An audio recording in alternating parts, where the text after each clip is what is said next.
All right, let's sit with this for a moment. A 9-year-old, Hmm.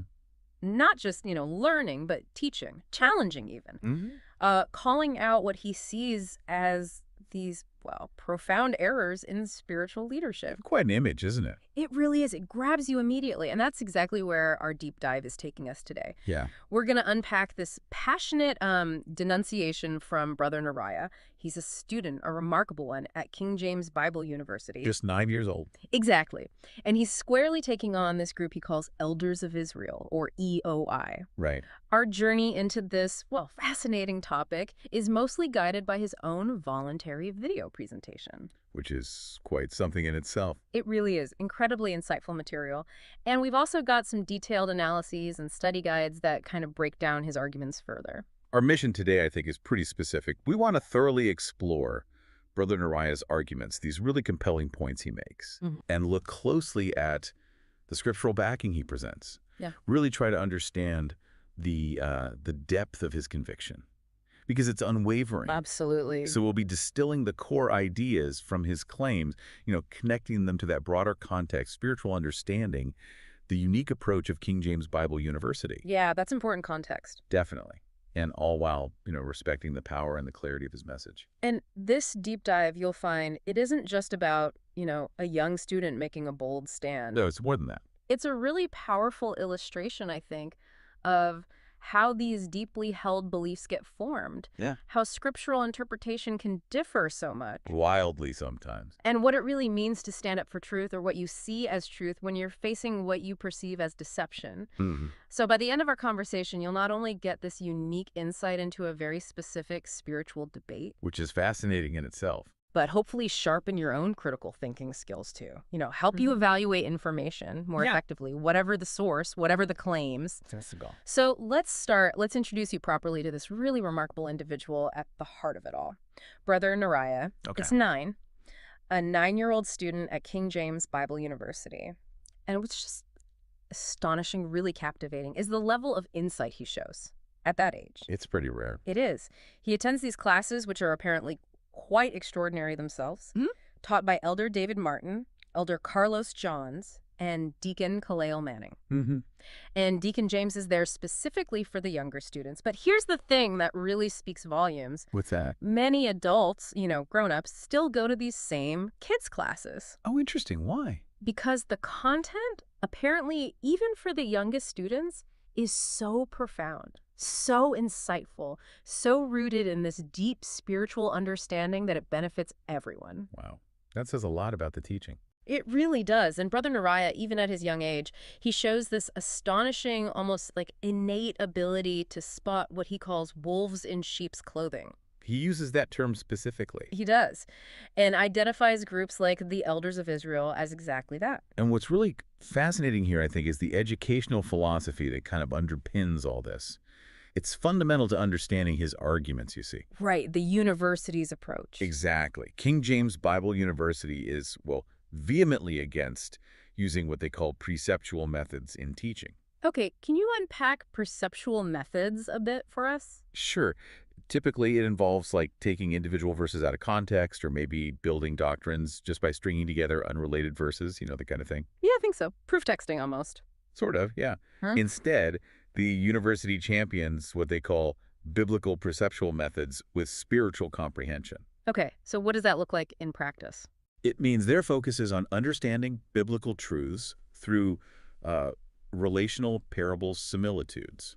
These are truths that aren't immediately obvious. Not just on the surface. Right, not seen with the naked eye, but with a spiritual understanding. It's about seeing deeper connections, hidden meanings in Scripture, guided by, what they believe is divine insight. Got it.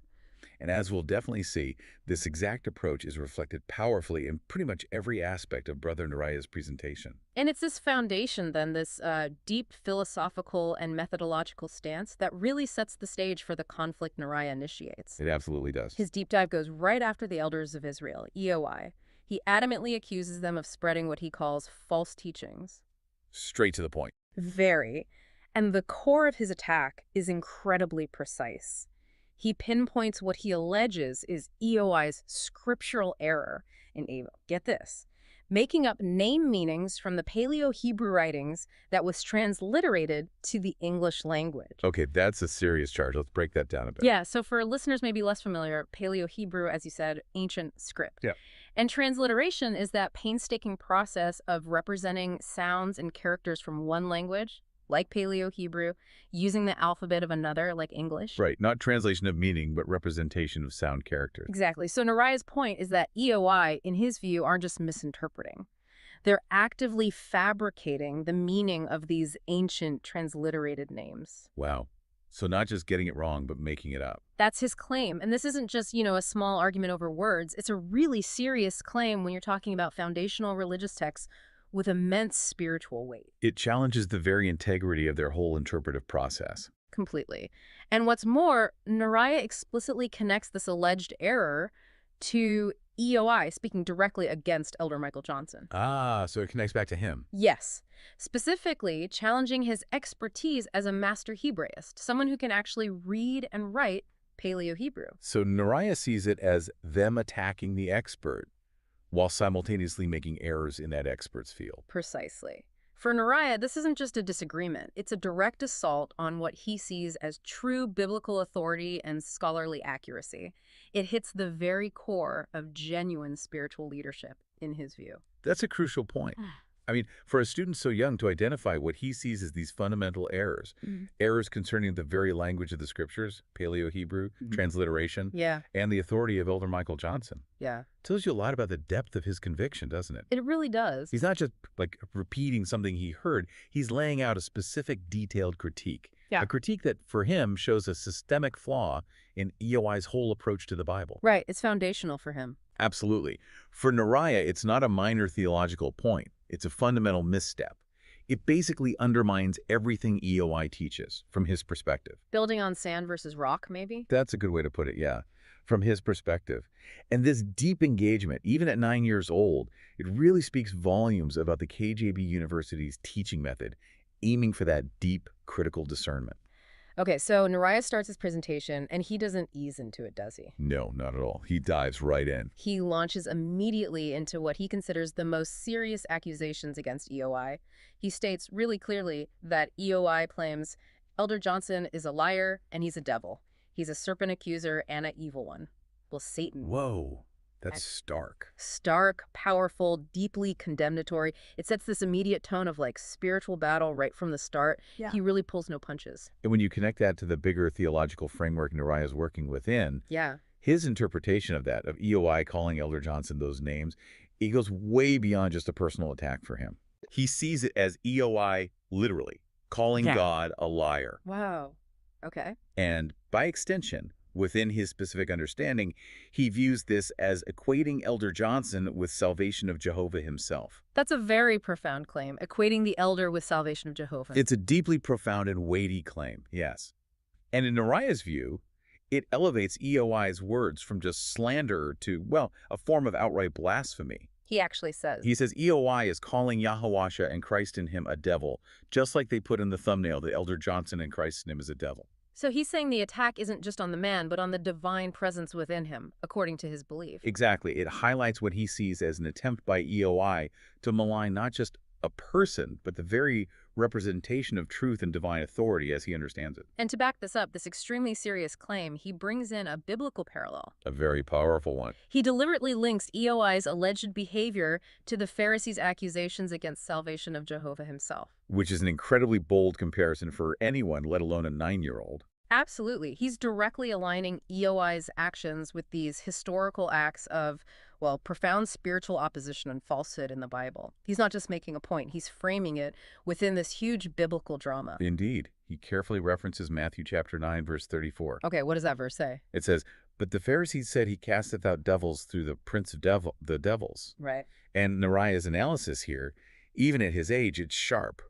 He interprets this verse to mean that EOI, just like the Pharisees, claims to cast out devils through the prince of devils. So by attacking Elder Johnson, who Neriah equates with salvation of Jehovah in this context, they are, in Neriah's view, indirectly accusing God and salvation of Jehovah of being aligned with evil. It's about the perceived source of the power and the implication of their accusations. So for Neriah, EOI's claims against Elder Johnson mirror these ancient, blasphemous accusations against divine authority itself. That's exactly his interpretation. It's a powerful rhetorical move, really elevating the current dispute into what he sees as a timeless spiritual conflict. Building on this foundation of severe accusation, Neriah then pulls in another scripture to condemn what he sees as their false testimony. Yes. He turns to Exodus chapter 23, verse 1, a direct command from Jehovah. Which is, "Thou shalt not raise a false report. Put not thine hand with the wicked to be an unrighteous witness." a clear prohibition against spreading lies and partnering with wickedness. Exactly. And for Neriah, this verse is a divine hammer against EOI. So how does he specifically connect this ancient command to EOI's actions today? He interprets their claims as false testimony and false evidence, Mm-hmm. explicitly saying they're saying something that's not true. Okay, straight application. But he goes deeper. He explains that the word hand in this context, it signifies power. Okay, so not just the physical hand. Right, meaning EOI, in Neriah's view, isn't just speaking lies, but actively lending their power, their influence, their platform to wicked actions. Yeah. Aligning themselves with unrighteousness. That's how he sees it. And his conviction on this, it's immediate, absolute. he says. He asserts that EOI are unequivocally the devil and liars based on their speech. Wow. No gray area there. None. For him, their words aren't just wrong, they're inherently evil, a direct violation of Jehovah's law, and a clear giveaway of their true deceptive nature. And this really illustrates the King James Bible University teaching method again, doesn't it? That deep, comprehensive, spiritually discerned interpretation of Scripture. It really does. Okay, now here's where it gets, well, truly compelling. And clearly a major point of contention for Brother Neriah. Go on. He focuses on a specific and what he sees as an audacious claim made by an EOI member he calls Pop Samuel. Pop Samuel, okay. Pop Samuel, Neriah explains, claims to have heard God's voice summon him. Directly heard Jehovah's voice. That's the claim Neriah is reporting. And Neriah, with that directness we're seeing, Doesn't hold back. not at all. Yeah. He describes it in his own words as this idiot saying he heard God's voice summon him. Oof. Strong words. Very. It's clear this point strikes him as just a profound spiritual error, maybe even outright deception by Pop Samuel, a massive red flag for him. So how does Neriah counter this claim? Does he offer an alternative explanation? He presents a really formidable counterargument, rooting it firmly, exclusively in Scripture. He quotes Deuteronomy chapter 34, verse 10. Okay, Deuteronomy 34:10. What's the significance there? It's a cornerstone for his refutation, the verse says. "And there arose not a prophet since in Israel, like unto Moses, whom the Lord Spirit of God, Jehovah, knew face to face." The uniqueness of Moses. Exactly. This verse is absolutely central. Neriah elaborates, stressing that according to the Scripture, God only spoke to Moses the word of truth face to face. Only Moses, face to face. Yes. This establishes Moses as the unique, singular, unrepeatable benchmark for that kind of direct, unambiguous communication with Jehovah. So for Neriah, this isn't just like a historical note. It's an absolute divine standard. Absolutely. A standard that simply cannot be replicated or claimed by anyone else in his view. And how does he apply this directly to Pop Samuel? His challenge is crystal clear. No room for doubt, he says with real force. Pop Samuel, this fake Pop Samuel, fake EOI, Pop Samuel, is saying, literally putting it like he was talking to God face to face, but it's right here, Moses and God, they spoke face to face. But Samuel didn't speak face to face. So a direct dismissal based on scriptural precedent? Completely. It's like he's saying the Bible sets the precedent, your claim doesn't meet it. End of story.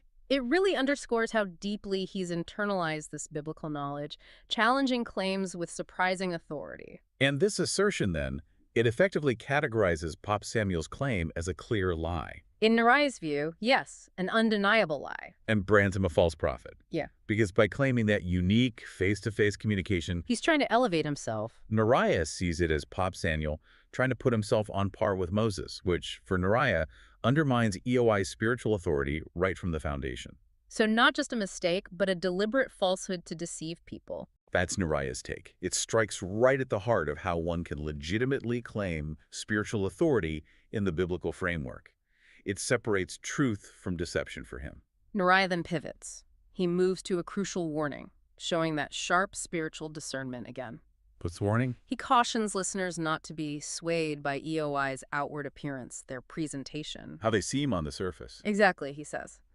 They want to act all nice now because they want to act all nice. They really thought I was going to fall for that. No, I knew something was wrong. So he's saying any attempt by them to seem peaceful and nice is just a tactic. Yes. A veneer, a facade that he, with his insight, saw right through. He wasn't fooled by pleasantries or attempts at maybe feigned reconciliation. And he reinforces this point biblically. Oh, yes. Powerfully. With Matthew chapter 7, verse 15. Ah, the classic verse. Beware of false prophets which come to you in sheep's clothing, but inwardly they are ravening wolves. A very vivid image. How does Neriah apply this directly to EOI? He's explicit. He states that in his assessment, all of them are false prophets, and they act peaceful and nice, but they are ravening wolves inside. So the outward niceness is the sheep's clothing. And inside. Ravenous wolves. For Neriah, their outward behavior, any attempts to seem gentle or benign, it's all calculated deception, hiding their true, destructive, malicious nature. That speaks again to that discernment cultivated at King James Bible University, doesn't it? Seeing beyond the surface. It really does, and Neriah's conviction here is just absolute, unyielding. He says it again. He reiterates forcefully, they are not peaceful or nice. They are ravening wolves. It just powerfully highlights his deep perception of malicious intent, no matter how polite they might seem outwardly. He sees them as fundamentally dangerous, destructive. That's the clear message. An uncompromising judgment rooted deeply in his biblical understanding. Okay, what's next in his critique? Another significant point for Neriah, one he sees as really revealing EOI's lack of spiritual authenticity, is how they get their scriptural understanding for their classes. How they Yes. He specifically calls them out for relying on their audience for help. Relying on the audience. How? He quotes their request directly, highlighting it as a major flaw. They apparently say things like, please, if you have any precepts that can help us with this class breakdown, do not hesitate to put in the chat. Asking the chat for help with interpretation. Yes, and then adding warnings like, but please remember, we have new viewers, so please remember to put what word you are breaking down, what is you talking about, what word you're breaking down, what does that even mean? Seems a bit disorganized, maybe. Neriah sees it as much more than that. He also points out they ask for specific Bible topics via email. For him, this isn't just inefficient. It reveals a fundamental disqualifying flaw in their claim to spiritual authority. How so? Why is asking the audience so bad in his view? He interprets it as a clear, damning sign that EOI lacks genuine inspiration from God. Ah, okay. The source of the understanding. Exactly. From his perspective, it's completely illogical. Counter to true spiritual teaching, he says, you're asking people for help with breakdowns. Really, this makes no sense. No sense. Because true understanding should come from Jehovah directly, not from crowdsourcing or human input. This reliance on external help, for him, profoundly undermines any claim EOI might have to divine guidance or real scriptural authority. A stark contrast to the KJB University's emphasis on spiritual discernment and direct inspiration. Absolutely. And to counter this perceived inadequacy, Neriah presents what he considers the only source of truth. Which is? He cites 2 Timothy chapter 3, verse 16, foundational scripture for many. Right. All scripture is given by inspiration of God. And is profitable for doctrine and for reproof and for correction and instruction in righteousness. For Neriah, this lays out the divine inspired origin and purpose of scripture directly from Jehovah. And does he add anything else to support this? Yes, he brings in Job chapter 32, verse 8. That's Job 32:8. Which says, but there is a spirit and a man, male or female, in the inspiration of the Almighty give them understanding. Inspiration giving understanding. Got it. So if we connect these verses to Neriah's bigger argument, his conclusion is forceful, unambiguous. What does he conclude? It's right there. All scripture is given by Jehovah, his spirit. He gives understanding and knowledge. Therefore, by asking their audience for help, by seeking human input instead of relying solely on spiritual revelation, Neriah believes EOI are liars and not getting inspiration from the spirit of Jehovah. So they're relying on human intellect, not Jehovah's spirit. That's his charge, which, in his view, fundamentally disqualifies them from teaching true biblical understanding.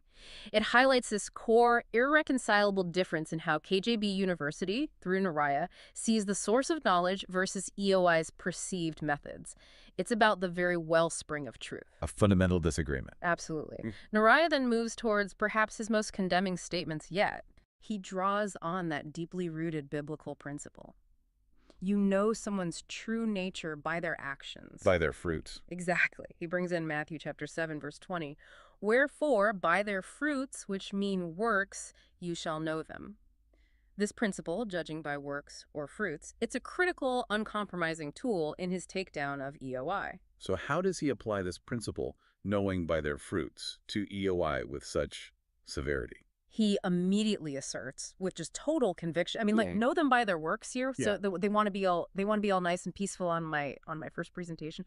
Oh, I don't care. I don't care if they watch this one and they don't like it. I really don't care because I'm telling them about their roles. Their works literally is unclean. They are murderers. Murderers. That's incredibly stark. Shocking, really, so, especially from a child. It is. He believes any outward show of niceness from EOI is just deception, a facade completely betrayed by their true, inherently corrupt, even violent nature, as shown by their spiritual works. That's a profound accusation, not made lightly. Clearly, it's the culmination of his discernment. Exactly. And this is where his condemnation reaches its absolute most chilling peak. Go on. He draws heavily and with devastating effect from John chapter 8, verses 42 through 45. Well, John 8, a very powerful passage. Pivotal, unvarnished, where salvation of Jehovah himself directly confronts those who don't understand or refuse to hear his words. Neriah quotes it directly, stressing its relevance to EOI. Can you share the quote as Neriah presents it? Yes. He quotes, "Salvation of Jehovah said unto them, If God were your father, you would love me. For I proceeded forth and came from God. Neither came I of myself, but he sent me.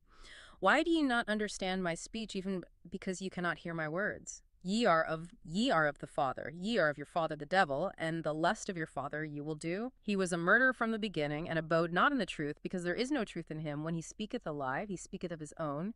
He's a liar and the father of it. And because I tell you the truth, ye believe me not." That is an intense, uncompromising, deeply unsettling biblical passage. And Neriah absolutely weaponizes it for his argument. What's truly fascinating here and quite impactful is his direct, absolute, unsparing application of this passage to EOI. How does he phrase it? He states, with total certainty, Eli didn't understand God's speech or his word. They were murderers, just like it said in John. They were murderers from the start, and they were speaking lies. They are the devil, not Elder Johnson. Elder Johnson is a true elder. I is fake. Fake. They are murderers, and they are ravening wolves and serpents. Goodness. He leaves absolutely no ambiguity. He's defining EOI as fundamentally aligned with evil. Explicitly labeling them liars, murderers, connecting them directly to the devil as their spiritual father. This isn't just disagreement, it's the ultimate condemnation in his spiritual framework, signifying a complete absence of truth, alignment with destruction. This then sets up the ultimate contrast for Neriah, the unbridgeable gap. On one side, Elder Johnson. Positioned as a true elder, someone who, in Neriah's unwavering conviction, embodies truth, righteousness, genuine spiritual authority. And on the other, EOI. Utterly fake. Intrinsically linked to deception, destruction, profound spiritual falsehood. The lines, for Brother Neriah, could not be drawn more starkly, more absolutely. Wow. That's quite the conclusion. And to really drive this home, Neriah doesn't just stop at scripture and accusation. I'm bored. He brings in a visual metaphor, something really compelling that brings his points to life, especially maybe for a younger audience, using Minecraft. Minecraft? The video game? Yes. It's actually an incredibly accessible and impactful way to visualize these complex spiritual ideas. He starts by showing a large dead tree. A dead tree. Okay, symbol of lifelessness. Exactly. Which he clearly states represents EOI. And around this dead tree, he places ravening wolves. Connecting back to the Matthew 7 verse. Correctly, and he identifies these wolves as specific EOI members by name. He says, Anderson, Mishka, Stupid, Pop, Samuel, all of them is they are these, and they are these, they're devil, they're this big, stupid, dead tree. So a very vivid, aggressive, symbolic image of EOI's perceived nature and spiritual state. Extremely. Then he immediately contrasts this bleak image with something completely different. Which is? This big tree full of light. Okay. A complete opposite.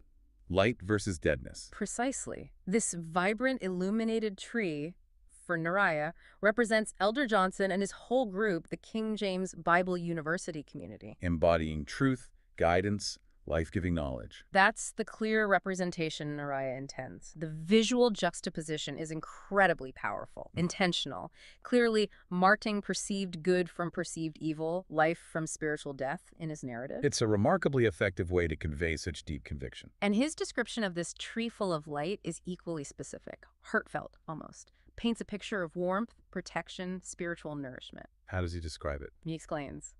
Like Deacon Kidden, James Deacon X, Deacon Jonathan, or Deacon, they're watching the sheep, like me, the men's group, the kid in the kid program, and this Eric Johnson right here teaching us this big tree full of light. So he places himself and the other students, the sheep, right under the protection of Elder Johnson and the deacons. Yes. A clear, powerful symbol of true leadership, guidance, and the source of authentic spiritual food within their community. Now, this brings us to a crucial part of the Minecraft analogy, Neriah's interaction with it. What does he do with these trees? This is where the depth of his conviction really comes through. He doesn't just show the dead tree. No. He proceeds to virtually explode it within the game. Explode it? Yes. Articulating this fervent desire for its destruction, he says, with real intensity, it's time to explode something. I'm ready. Hey, put this right here. You're going down.